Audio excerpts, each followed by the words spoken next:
Ready to open the hood? UseTool for the tutorials. And for car parts, the right idea is the Mr. Auto app. Easy, fast, and with better prices than on the website.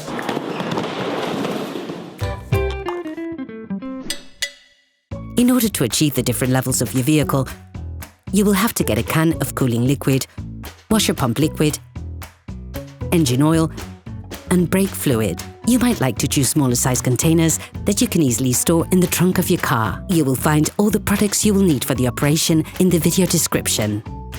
A car is a complex combination of many different components brought together into one single system. You probably don't pay much attention since it requires little or no care. But it is important to understand that even the slightest malfunction can lead on to costly complications very quickly. Checking levels and ensuring you carry out just a few simple checks can help avoid or even prevent hugely expensive repair work. To check the levels, ensure that the engine is cold and the car is flat on the ground.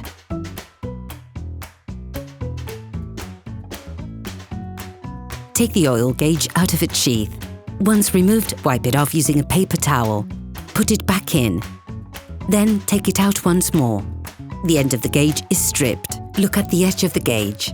It is this part which shows the oil level in the engine. This is considered to be perfect when it is in the middle of this part. However, be careful never to go over the maximum level. You risk breaking the engine. If you notice that the level is low, open the filling cap and add a little oil. We're just talking about a few centiliters. No more. After wiping down the gauge, put it back into the sheath to check the level again. Repeat the filling process until you reach the perfect level. It is very important to check this level frequently. Coolant is just as important as oil in terms of engine function. It is vital. Open the expansion tank cap and fill it to the maximum level. Be careful never to go over the maximum level indicated.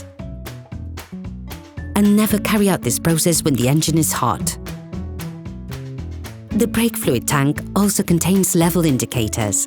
When the level goes down, this leads to wear and tear on the brake rivets. Wear is compensated for by the pistons, which move further out and thus increasing the brake circuit.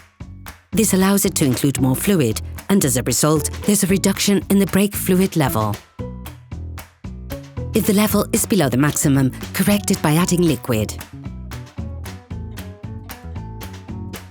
Make the most of this opportunity to add washer pump fluid to the reservoir, which helps keep the windscreen and rear window clean. It is an important element of safety to ensure a clean and unobstructed field of vision. This operation must be done regularly in order to keep your car in good working order. Operation completed. Hi, it's Theo from UseTool. I hope this video has helped you a lot in your car maintenance. We would be super grateful if you could spread the word so that we can produce even more tutorials. Simply give us a like, a comment, and hit that subscribe button. It really helps us boost the channel and help the whole community. Thanks a lot and have a great one.